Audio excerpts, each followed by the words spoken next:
Do not adjust your sets. It's the Jim Alexander hosting. We are talking today. Oh, yeah, okay. We're talking about Money in a Bank preview. Everyone's climbing ladders, and we are going to talk about my boy. So hit it.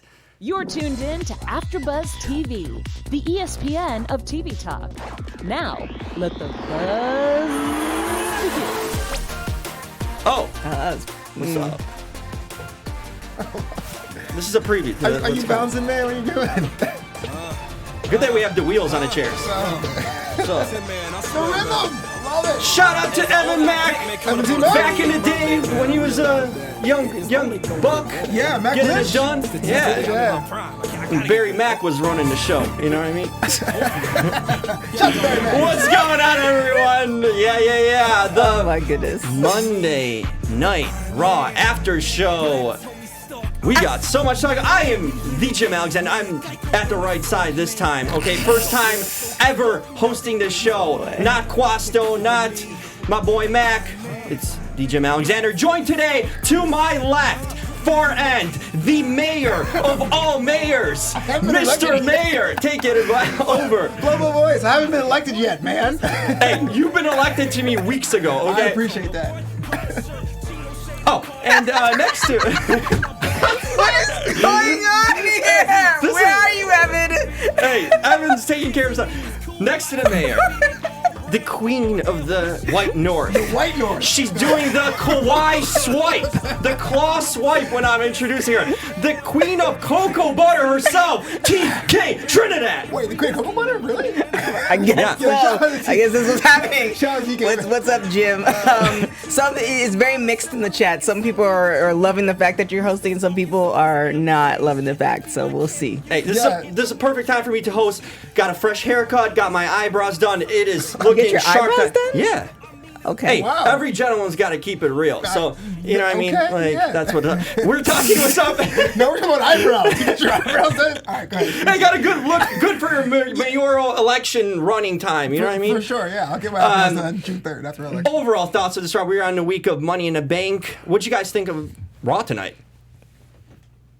It was good. That didn't sound like It was.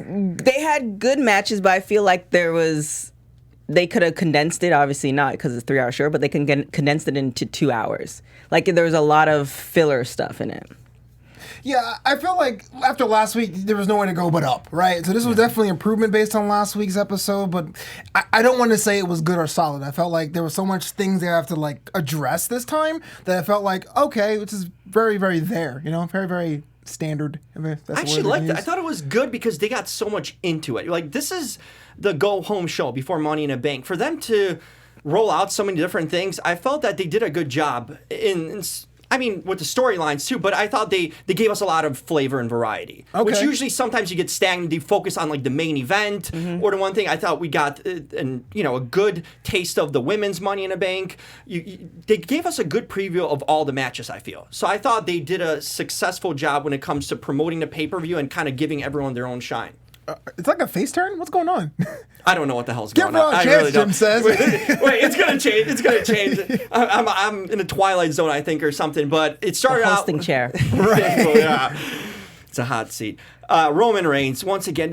This wild card, honestly, guys, for me, it's just so confusing because what are the storylines? I know everyone's working today towards Money in a Bank, right? Sure. But after a Money in a Bank, how many convoluted storylines are we going to get? If Roman Reigns showing up or whoever's showing up every week, can they maintain any storylines going forward consistently with their own brand? Because I feel like we're just going to have one-offs every week on Raw. The guy's going to show up, maybe promote their SmackDown feud or Raw feud, and then what? I just feel like a lot of the legitimate feuds that could be happening on each show are going to get messed up because of this. Well, it depends on who's doing it. So obviously Roman Reigns is like the golden child for WWE. So he would have carte blanche to kind of go back and forth, just like John Cena did last year at this time. So if it's somebody like a Roman Reigns, yes. Anybody else, not quite. And obviously Becky Lynch, if she retains both belts. Yeah, I think Becky and Roman are going to be a mainstay every week. Like, I think you can just expect Roman every week on Raw. That's ultimately the problem with the wild card rule. There's no way where it could be successful, right? So I know I'm jumping ahead here, but we saw Apollo Crews today, Right. and they announced. I didn't know what brand he was on. Yeah, and they announced, he was on SmackDown. Like, Yeah. I had no idea. I thought he was on Raw just a month ago. So unless we have a time period where the wild card rule was not in effect, that we can actually see who was on each roster, it's not going to have the effect that we want. Totally. And the first, we see Roman, but it was really to set up Miz versus Shane. Like, that's how they started off the show. Your favorite storyline in the I like it still. I think there's something to it. Yeah. They got to close it, though. I think this is the finality of this storyline. You just can't go forward with it. I don't know what you're going to do with Shane. Is he going to find a new opponent? But did you guys think the Lashley thing? thing? A new opponent? No, it's he doesn't. Shane. But he likes to be involved. Like, I think he's like the modern day Vince now. Like, Vince like being involved in storylines. I feel like Shane now, since his return back again, he wants to be involved in feuds and part of storylines besides the backstage GM or owner. Right. Look, the thing about Shane is that he's a fantastic competitor. I think we talked about this last week. He doesn't have to be on the roster. The roster is packed. They sat in the ring, or the McMahon family was in the ring last fall and said, hey, look, we're going to do this direct control thing. We're going to go back up to the clouds. Why is Shane there? Why is he feuding with the ring announcers? Why is he the best in the world? We know that's not a thing that's going to get over for him. It just feels like this could have been used for all that talent we're talking about that's not getting a shot. Well, yeah, I mean, his storyline makes sense where it's just like he owns the company. Not only does he part owner of the company, he also wrestles and he also was classified the best in the world. Right. So you can, inflate his ego, and here we have with that. But it's almost like you should do something unexpected. Maybe, the locker room turns on him. Because he's a heel now, right? After Something the to that Miz extent. thing, so after the Miz thing, you need to, if you want to continue, you should continue his heel turn, because you can't just do it for one feud and then suddenly he's like the good GM or whatnot. Right. You need to continue, and you need something that will be consistent. Even if he's not having a feud, you need someone for him to get heat regularly. I don't know how they accomplish that really on a regular basis without a pinpointed feud, but you need to keep that up. Yeah, you need to essentially bring him back down to earth. So, like, essentially the locker room turns on him, or somebody beats him up to the extent where he realizes that he is not the best in the world, and then he goes back to being the GM. Because at this point, it's like nobody's going to, talk to him about it, or, go up against him other than Miz, because Miz, it's still, he has one up on him with his dad. Yeah. It doesn't really go. This whole dad thing. But it shot himself in the foot by abolishing the GMs. Unless you're going to say the GM rule is now in waiting stated. Yeah. Again. You see what I'm saying? The It's whole so thing inconsistent. One week Stephanie's there, 1 week Shane's on both shows. I think it's a week-to-week thing. I think that they don't know what they're doing themselves. Well, I mean, that's always been the case. Like, 'cause sometimes, well, not the week-to-week part, but, sometimes we'll see Stephanie in for a certain period of time. Sometimes we see Shane. So that part makes sense, but it's just kind of like, I don't know. There should be some type of, maybe bring Stephanie in and let Shane know, like, yeah, you're not the best in the world. Could be. Speaking of best in the world, best of brands, Seth Rollins, King of Raw, and AJ Styles still keeps on talking about SmackDown. He's on Raw he too, can't let it go. He just can't let it go being the guy that builds SmackDown Live. We just had promos today. This is so fast-tracked, this feud, and and it's already, I'm kind of over it. Over it? Yeah. I just think because they're forcing it so quick, and they can't really have them get physical. So we had these vignettes, and the pay-per-view's already this Sunday. It's like we didn't have that build-up to it to even get on each other's side. We don't know if AJ's subtly playing the heel in this, but we don't even know where we can latch on to which guy. It's just so thrown together so fast. I'm lost with this whole thing. I don't understand what you're saying, but I'm going to have to disagree. And we mentioned this before on a couple weeks ago, but it was like, okay, Money in the Bank is this Sunday. It doesn't have to end. It could be a whole different storyline thing. You don't know if it's going to end clean. Seth and AJ can start their feud there and build up there. It's a normal one-on-one match. I mean, we got Miz and Shane went 4 months. I'm sure they can stretch that out if they want to go for there now. Right, and they should. Yeah, and they should. But if you want to do the WrestleMania thing, you could totally have them get together and have a program now, drop it, and call it back later on for WrestleMania season 2. Yes, that's the only way you can do it is you abruptly end it, and you cannot have a winner. This needs to end non-clean for anyone. Someone needs to interfere, or something needs to happen where this doesn't even have a result in a sense. Then you can revisit that come WrestleMania season. Yeah, so like Trini Boy 2070 said, for once I agree with Jim. Initially, I was excited to see my two favorite wrestlers going one-on-one, but it should have been at SummerSlam, which I agree. That would have been much better. At least you can build to that. That would have been the highlight of SummerSlam. Like this, Money in the Bank sells itself already. You didn't need this match for that. For them to fast track you like that, like I said, it's a short-sighted move again, and they can still salvage it because it was so quick. When we get like maybe 3 weeks of this feud, possibly 3 Raws, you can still salvage it for a WrestleMania. But since you brought it out now, you can't bring it back at SummerSlam. You got to wait till next year. Hopefully, it just ends not a clean ending for anyone. No one gets out on top, and we see it kind of pushed away and forgotten. You know who's not forgotten though? Who is? My boy. Okay. You got so many boys. Who's your boy this time? Okay.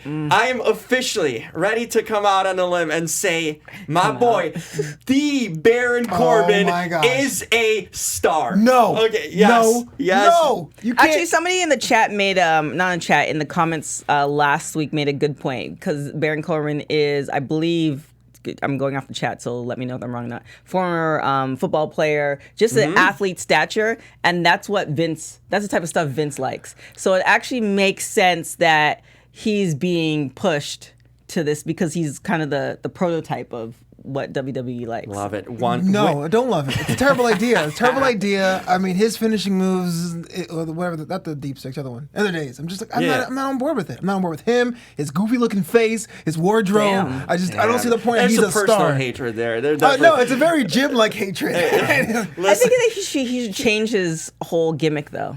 But it worked. He changed. He had the fading hair, the receding hairline. They cut that off. But he was the they GM. gave him the vest. That worked, but he's no longer like the assistant to the GM anymore. So he should But that change look it. is unique. It's not a look that no one else has. If you put him in tights, it would just be another guy. I wouldn't say tights, but maybe something else. Like it's like I did love the fact when he was Stephanie's underling. Like I love that, and it's like you can keep that, but maybe change it to something else. Like what is his motive for everything? He was a goof then. He was a goofy heel that. Not like Sami Zayn is right now. We'll get back to that. But right now, he is being booked like a legitimate top guy. He went over clean on Ricochet. And I don't know what that says for Ricochet now. 2 losses out of 3 weeks That's or so. weird. Well, he beat Robert Roode last week. Where is that guy going? But that's We didn't even see him tonight. No, you we know, didn't. But they're putting over Corbin. And look, you even had him back out at the end. You know, like they just want to feed him for us throughout the show. You don't get that much airtime unless you are a guy that they're I'm more convinced than ever that he's going to win this Money in the Bank. I really am. Wow. Well, I mean, it would be a good roundabout way to bring it full circle, because he won before and he lost it. And I think he was like one of the first people in a long time to lose it and not like actually get a championship. So if he were to win it and then win, it's like redeeming underdog type thing. Look, there is an issue of having someone you don't like getting ahead, but I swear to you, Corbin with the Money in the Bank briefcase is rating suicide. No, it is I going to will be turn it off colossal myself. heat. Good kind of heat. He gets legitimate heat. People hate him like you. That's you see it. this Yeah. match? This is working because you have an opinion about him. If you didn't, if we were just be like, what, like Lashley. We don't care about Lashley at all. You care about Corbin because you dislike him. That is I care exactly about your so annoying. misguidedness in liking Corbin. It's way too different. And you hate Chad Gable, right? But you don't care enough to even talk about it. Yeah. But Why do you hate Chad Gable? Look at his face. Look at his headband. like Look at his faces. stringy head. Look at his singlet. But yeah, that actually makes a lot of sense. The fact that people, like, it's almost like he's handed. First, he was, he was floundering. Like, he was the lone wolf. Like, it was just like, we don't get this.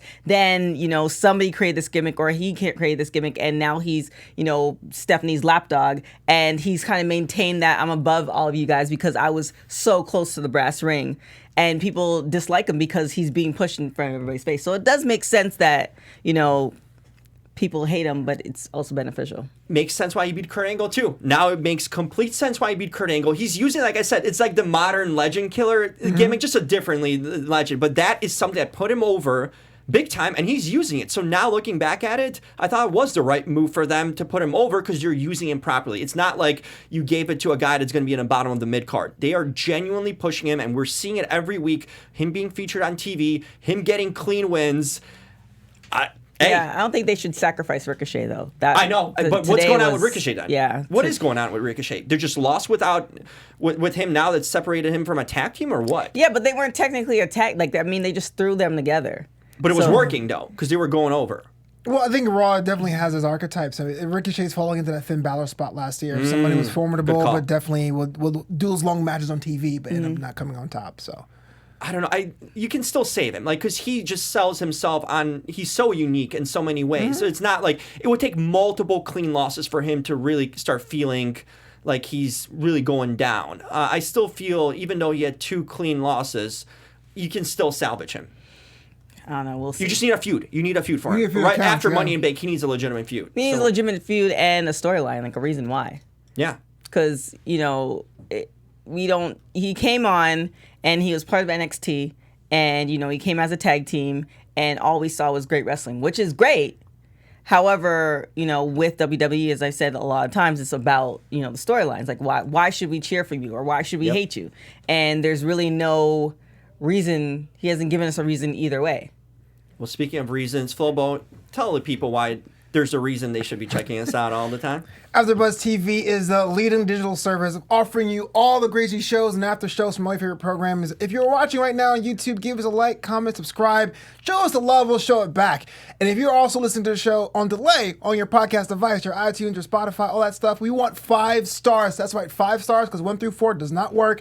Let us know how much love we got in the chat. So tell a couple friends, tell some enemies on why we are the ESPN of TV talk. Jim Alexander. Shout out That's to a better promo than I could when it comes to this. Damn. Speaking giving of promos, out accolades too? Yeah. This is what happens? It's a face turn, man. This is a once in a lifetime kind of situation. This is what it's happens, the seat. It has to be the seat. Okay. Speaking of seats, the women's contract signing. You always say, Flobo, no contract signing safe. This was a good one. It was. It really was. I really enjoyed this interaction between. You saw Charlotte and. What's her name? Gee, I slipped my mind. Lacey Evans. Yeah. Them really kind of coming together and going against Becky. I enjoyed that banter. I thought Lacey Evans looked golden. She's got really good mic skills. Like, she can cut up promos. She can get over, not only with her gimmick, but she can actually talk. Right. What'd you guys think of the contract signing? Now it makes sense, and I wonder if they had this idea all along when Lacey Evans was like walking out and then turning away, walking out and turning away. But she kept in front of everybody's faces, which was good, even during WrestleMania. So this contract sign, makes sense, and it actually. You know how you watch some matches where it's just like, okay, this is what's going to happen.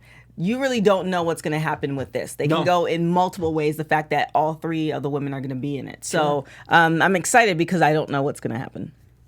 Yeah, I like Lacey Evans a lot, and Charlotte definitely has Becky's number. And I do agree, it's one of the better contract signings that I've seen in a long time. I like the fact that Michael Cole kind of slipped out the ring because he knew something was going to go down. Yeah. I was a little bit surprised that they did the double pose. I didn't think that Charlotte and Lacey had that mutual thing right there, but I'm glad they did it. It was a good moment. You see them it gives you potential down the road of them maybe teaming up or them being, hey, I think there's a genuine chance. We talk about WrestleMania, we're so predictable, that triple threat. This is the opposite of this. I honestly think there's a good chance you could drop both titles. That would be interesting. I'm not sure they'll do it, but that's definitely interesting. First, I was thinking that she's going to definitely drop the SmackDown one, but now I'm more than ever convinced she's dropping the Raw one more so than the SmackDown one. She can definitely. That's why I'm saying there's so many variables. So she can definitely drop both of them because both ladies are especially over, and especially with Lacey Evans, even though she's new, like you were saying, she has a personality, and I think she can actually carry the belt.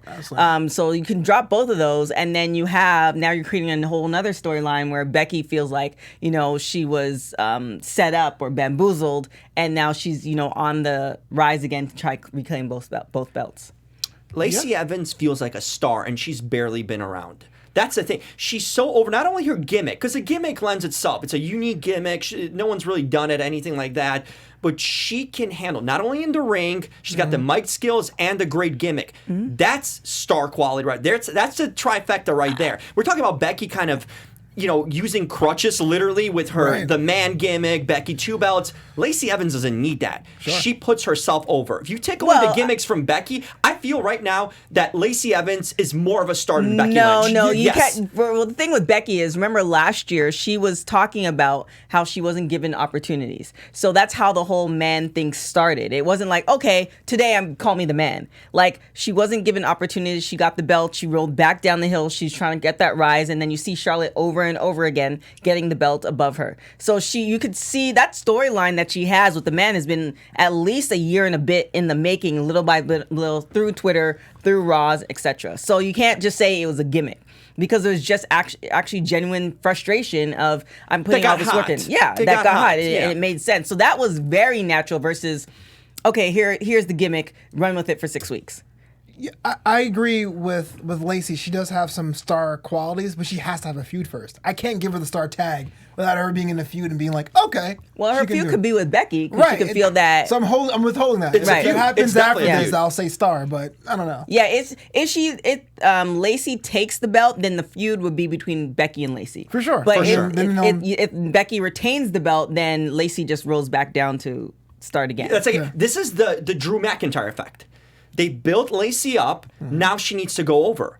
And if they don't want to give her the title, she still needs to come out looking clean. Either destroy Becky in a lot of ways and get DQ'd by destroying her completely, or she wins this match. You can't do anything else. You can't do what they did with Roman and Drew McIntyre at WrestleMania, where he went over clean on Drew McIntyre and Becky going over clean on Lacey. That would be a bad for everyone. In that situation. But overall, I thought it was a really good contract signing. It was probably the highlight of the show in a lot of ways. Fair. Fair. Okay. Now, another thing before I forget, I want to mention Nikki Cross. We see Nikki Cross here. You had Alexa. And she's talking more than like one sentence. They gave her the chance, right? They gave her the chance. Is this a start of her being the new Mickie James to Alexa Bliss? No.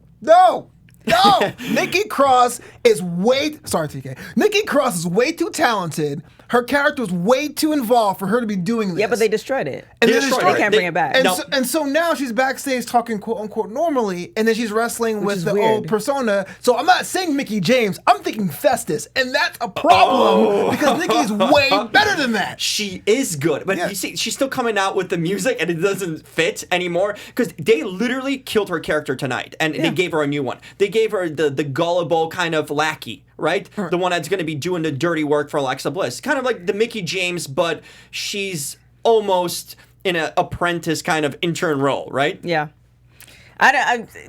She's getting screen time. She got to win. That's something she has to done. But they could have done so much with her character. I don't know. They brought her up and then they just like left her to die. And then they brought her up again too. And maybe what they can do is she does become like Alexa Bliss's lackey. She still has that crazy personality where Alexa figures out how to talk to her in a certain way and guide her into destroying this individual before Alexa goes and has a match. So that's maybe the only way you can salvage that character, because it was a really amazing character that they didn't take advantage of. A la Mickie James and Trish Stratus back in the day. Well, maybe. Somewhat. There's a sliver of hope. Crazy. Very, very thin, because Nikki did give Alexa a look before she went out. But that whole, like, how's it going? How can I help you? Came out of left field to the point where I was like, are you kidding? More than Corbin tonight. Corbin's like, whatever. But I was like, come on, Nikki, you finally get on TV and you're the opposite of what you were the past 2-3 years? Come on. It's like she talks. Yeah. Well, we found out. She wants to play. Speaking of fun, I mean, Nikki could have been using something else. Something we call the Firefly Funhouse. Oh, yes. Another edition. This thing just keeps on getting better. Do you think it's going to like explode during the pay-per-view, or you think they're going to run through the pay-per-view and they have plans for it later on? You can't. This pay-per-view's got too much going on. Don't add Firefly. But that is a whole thing for them to run with for a month potentially once he's debuted. We saw a different side. Is this kind of, I thought for a second, Demon Finn Balor sort of thing, but a better version of this? What did you guys think of that turn? I didn't see it coming, though. I didn't know they're going to that quickly switch over his character and show us like the dark side. Well, I think we could, like you said, we can definitely do it for like a month, where you're seeing him struggle with, okay, like I'm this guy, I'm always happy, but I'm truly not happy and I'm dealing with these demons. So you can see him in each particular episode as the Funhouse, like dealing with the demon. Like 1 week it's cool and we're like, wait a minute, I thought, and you can go back and forth until finally he shows up and, you know, he can't fight it anymore. Yeah, I hope they play with the two halves, because if it's just the form we saw, I'd be severely disappointed. And yeah, it takes me back to like when they unmasked Kane the first time, and they give him a little eyeliner and they shave his head, have his hair off. Yeah, like a mop on top of it. Yeah, you're supposed to be afraid, but you're like, that's just weird. Also, I was worried about that, but they still play with the fact that he's trying to suppress it and trying to hold it down, but it gets the better of him. I think that'd be a lot more interesting. How did you guys like the look of the character? Oh, his look overall. Was it too almost kind of creepy or like Halloween costume-ish, or no? Or was it just good enough? I liked it. I thought it was genuinely creepy. Two things. One, the Baron Blade character from WWE 2K19. And two, that weird time in TNA where Sting was the Joker and doing the face paint. Yeah. That's what I thought. But I mean, again, I had to give him a shot because it was basically like quick camera cuts and all that. So. Well, the clothing, like the everyday clothing kind of makes it non-creepy. Like it's not over the top. Yeah. It's just enough. It's his facial expressions, the way his face changes up when he says certain things. Like overall, like the acting of it is what is believable. I want him to come out to the ring in that Mr. Rogers preppy look. You know, yeah, that is the look. That is his best look. He shouldn't come out in anything else. Yeah. Unless like they want to do the demon version later on, you know, where he completely transfers over and just goes over on a crazy side. But I think this gimmick and this character should never go one way. It should always alternate and switch off, because he's psychotic, right? Mm-hmm. So he can't control his inner thoughts, and that way you could always flip it around. Well, I mean, if you take something like a lot of those, you watch CSI, the serial killers, they look like regular folks on the street. Mm-hmm. And as the woman's jogging on College Park, she doesn't see him as a threat. Like that's the type of look that's working for him. It's like looks wise, he doesn't seem like a threat. No. But the moment he does something or his facial expression, that's where it is, and that's what would make it unique. Other than putting, okay, well, he's a heel and he's crazy, he's gonna wear all black.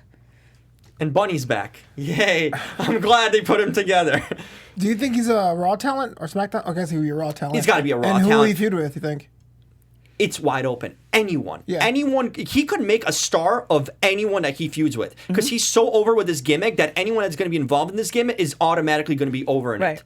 Because it's like almost like a Thanos type thing. Sure. Where he essentially is seeking to redeem the quality of the WWE. Mm-hmm. And in redeeming that, he has to destroy this person in order for the next person to come up. So he could do that, so it can be anybody. Here's my problem with that. And I know I'm maybe jumping ahead, but can you have Bray Wyatt doing that in the same brand where there's Mojo doing a lesser version of that on the same brand at the same time? Well, I mean, let's be honest. Like, Mojo's good. He's a good wrestler, but that gimmick looks like a watered down version. And it's on the same brand. This is the parallel. You see something great, and then you see someone coming up with a character that's trash. It's garbage. It's not working. Hey, I didn't say trash. It was bad. I mean, like they just don't know what to do with him. He's still coming out as Mojo. First of all, don't call him Mojo. It should be Raleigh. Come out.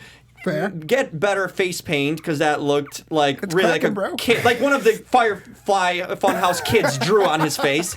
The shade. Okay. And it's like, and he couldn't even get over properly in that match. You know, it's just like it was 90 seconds long against Apollo Crews from SmackDown, wildcard, who like flipped over on his own, and then he just took him out with like a football move. You know, like tackle.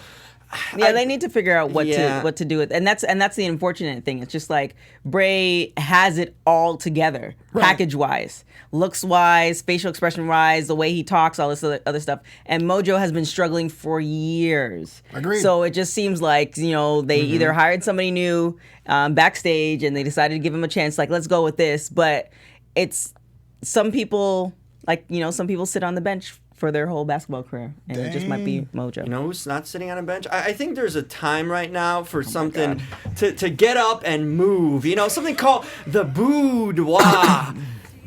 That's right. What's up? Even from the host chair. Oh, he's going for it? He's going for it, people. See, this is what happens when you don't use a super chat function, the chat. Support the show, because that's why Jim Alexander is dancing for dollars right here in the studio. TK Boudoir. Ladies and gentlemen, welcome to TK's Boudoir. Who's in the boudoir, TK? Elias is in the boudoir today. Good call. why you were feeling Elias's look? I like the jeans, and it makes him look tougher. Yeah, he looks like he put on some weight or something, like muscle weight. He's looking good, so definitely that. Always my girl Naomi switched up with the braids. She be switching up every week now. I don't know. Keeping it fresh. Yeah, and it's not the braids and. It's a long process, so kudos to her. Okay. But yeah, those definitely Elias for sure, and then Naomi. Hey, Sarah Schreiber, what's up? Welcome to the boudoir. Alexa Bliss, permanent, lifelong member. It wasn't my fault this week. I did not say anything this week. I didn't encourage Lacey him. Evans, I remember your name now. You are the Madam of the South. And do you have posters on your wall or something? I should. All Mandy Rose posters. Mandy Rose right now occupies a lot of it. Shout out to her, a lifelong member too. So that will conclude boudoir. And welcome, Sarah in the Schreiber. segment too. Wow. Someone's got to do it. She's gonna punch you in the throat, man. You know what's ending segments? Sami Zayn. His segment is about to be ended by Braun Strowman. I was worried about this because he looks, he got the win tonight, but he looks like one of those heels, not only like the coward heels, but he looks like those heels that just lays down in a lot of ways. You know, like all this talk is just not. I'm not buying it. I'm just not. Yeah, Sami they Zayn. He should have came back, meaning like he's been gone for a while. He's coming back from an injury. When he left, he was in a pretty good position, and he should have stayed almost like a babyface, trying to get back to that position, either befriending somebody or something like that. But this part where it's just like it's not believable. It's I don't think it's working for him. Yeah. Talk about all the wrong characters, right? So you establish Sami Zayn as like, I am better than you.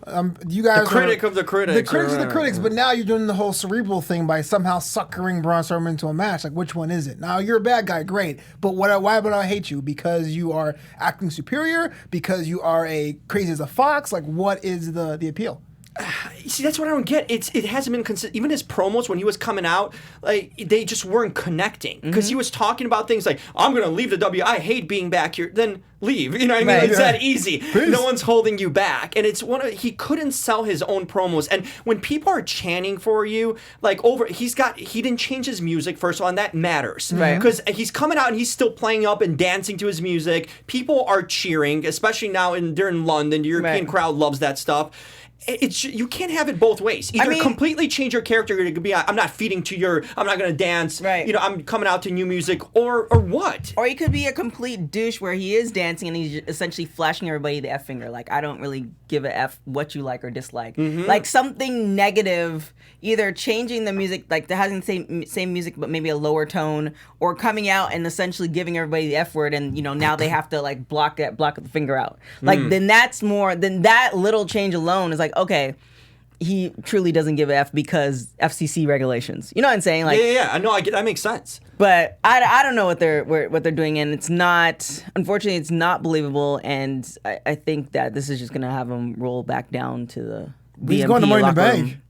Yeah, but what are they going to do after that? I have no idea what they do after that. But what was Braun going to do after that? The only way, if this is against the crowd and the people, like he was even talking, Braun, this isn't about you. This isn't about the roster. He's not even feuding with the guys on the roster, and he's trying to make them friends. It's all about the enemy are the fans. That's the enemy, not even his feuds. So if it's about the fans, do a segment every week where you pick out a fan, bring him into the ring, and just criticize him or break him down. Do something like that. Make it personal with the fans. Not just talking to, when they're screaming and chanting, he just reverses and says his version of it. Right. Personalize it. Yeah. Make it personal. Well, Come up then to you the should fans. include it social media wise as well. Yes. Like you did on Twitter. Sell it that way. And if it's about the fans, make it about that, But not here. He's jumping around. He's blaming the fans. Then he's feuding with Braun. Then he's trying to get revenge, and he's getting help from other guys. It's all over the place. But even Braun, like, it's like I could see him just being that guy that's always just like 3 close to getting the belt, but never getting the belt for his whole career. Like, Braun's Big Show. He's had so many opportunities. It's like he's not gonna get it.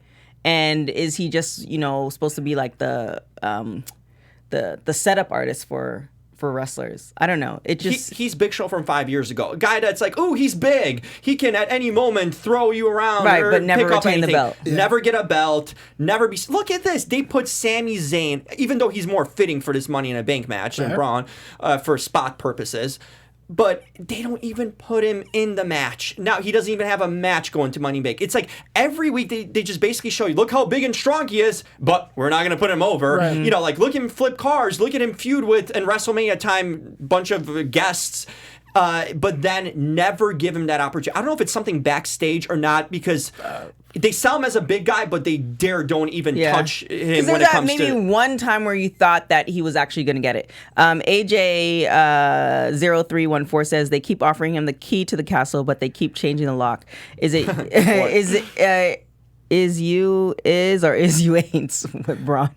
Make it BNP. He's in the basement. Well, I think this is what it is. If it's my theory, and I'm going to speculate, I think that Braun symbolizes what people think the WWE looks for. And so here's this guy on the roster who can do that. And it's like, well, if we give him the keys to the castle, we'll just fall into that stereotype. So let's swerve our Yeah, but for how long? Yeah, always. Well, how long? But exactly, I don't think he can come back from this. That's what I mean. There's a time where you can't come back from. Like, Ricochet can still come back because it's early on. He still has a special skill. When Braun is constantly selling, jobbing to guys in a sense, and they make him look strong initially, and then he doesn't go over. You know, it's just like always like, ooh, he's about to get to that mountaintop, and then falls off the ladder. Yeah. At some point, we just will believe universe that he will never reach the ladder, because like we've seen this story. How many times we need to see this story to know the result of it? Yeah. And it's getting to that point where he's had ample opportunities with guys injured, or where it could have been his chance to get that title, and it just won't stick. It's kind of like the Dolph Ziggler effect, when you always thought that he would get it, like next pay-per-view, next feud, and then they just always kind of push him back down. Right. But Dolph Ziggler was way over, He's also too. a two-time world champion, though. Right, on his own. He had so many great feuds, which would have just made sense. Even if he just gets it once and never gets it again. It just makes sense that it's not always like a David and Goliath thing where David's winning. Sometimes Goliath wins and stomps the crap out of David, and David is dead. You know what I'm saying? So it's just like one of those things. What church do you run? David is dead. Yeah, this is... Dang. This is a Bray Wyatt Firefly. I'm just saying, it's just one of those things where, it could go either way. Yeah. And, it should happen at least once. I do hope that they have something planned for him, but it feels like a lot of the storylines that he could have won, are gone, given the fact that they're just buying everybody and putting them in the locker room. Yeah. Well, Sunday, Money in a Bank. Prediction time. Let's pick some predictions, see what's going to happen, because I feel this... There we go. And now, Yeah. AfterBuzz TV predictions. There we go. Predictions. Let's predict the big-time matches. First one, AJ versus Rollins. What do you guys think will happen? I really want it to be a dusty finish, but I'm going to say that Seth has to retain. I don't think... Clean? I don't think clean at all. Okay. I don't think clean at all. But if I had to pick a winner, then I'll go with Seth. I was doing like one of those like office pools. All right. I agree. Okay. For me, non-clean, but it's tough to have a non-clean ending because you're going to make one of them a heel. And I think they're going to make AJ a heel. He's going to take some chairs and disqualify himself. Well, yeah, out of frustration. In frustration. And that's might be a slow heel turn for him. I mean, they should also throw Becky in the mix. Well, what about Becky? Let's talk about Becky's matches. The Raw and SmackDown Women's Championship. What do you guys think? Does she drop either, or what happens? No, it's like I said, she can go either way. Like, I feel like they should play up to the fact that Seth and Becky, they posted a picture on social media today that went viral, and every publication posted it. But they should use that because people are talking about it. And either she helps him or he helps her, something in that vein of it. I kind of want her to retain both of them. Oh, I don't think it's happening. Because with Charlotte, it's like, same thing what Bayley said maybe 3 or 4 weeks ago. It's just like, you give other people a chance. She's like an 8-time winner, which is fine. She's deserving of it. But there's plenty of other people that they can build in the locker room. And I think, move Charlotte aside and then, build somebody else. I think the Raw title comes first. Becky wins, but Lacey gets angry at the nasties and beats her up, right?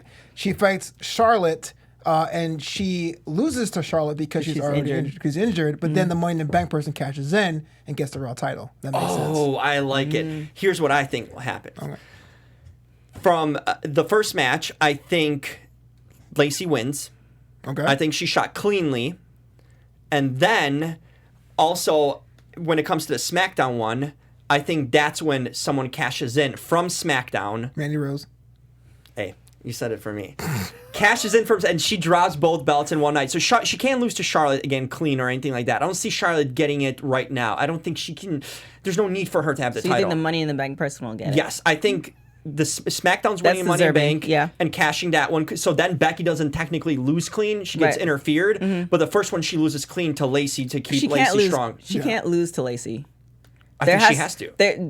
There has to be some type of thing where she almost loses to Lacey and it's like a DQ. Like her losing to Lacey, given the fact that Lacey just got here, it's doing Becky a disservice and essentially putting her back in the place that she was last year. Here's another way. If she does win somehow or keep the Raw title, Lacey interferes in a SmackDown match, beats her down, and then someone cashes in also. That could happen too. That could happen. But what do you guys think about the women's Money in the Bank? Who wins it? I'm looking at the Natalya, Dana Brooke, Naomi, No one Alexa on Raw. Bliss, Bailey, Mandy Rose, Ember Moon, and Carmella. I like Bailey also because I'm a big Bailey mark. Yeah. I'll always pick Bailey. She's my homegirl. But I think Ember Moon would be the spirit of choice. or Carmella. Really? No, she's had it. Yeah, she's had it, but This is Mandy's time. They've been pushing her before WrestleMania. She Yeah. went over Asuka. Who else? Like You can't do We've Mandy. seen Carmella win in a sense. We've Amber Moon's just came back from an injury. She hasn't been featured enough. No one on the doesn't Raw have much of side. a character, No one from the Raw side makes sense. Mandy Rose makes sense, and No, not it just because doesn't. she's my girl. Because this makes perfect sense. This puts her over, makes her a legitimate main eventer on that sense. Maybe, but you still have this phantom women's tag team division, and then she's actually one half of an actual tag team. I wouldn't do that to her. I think she's the one. And then finally, the men's Money in the Bank. Who wins?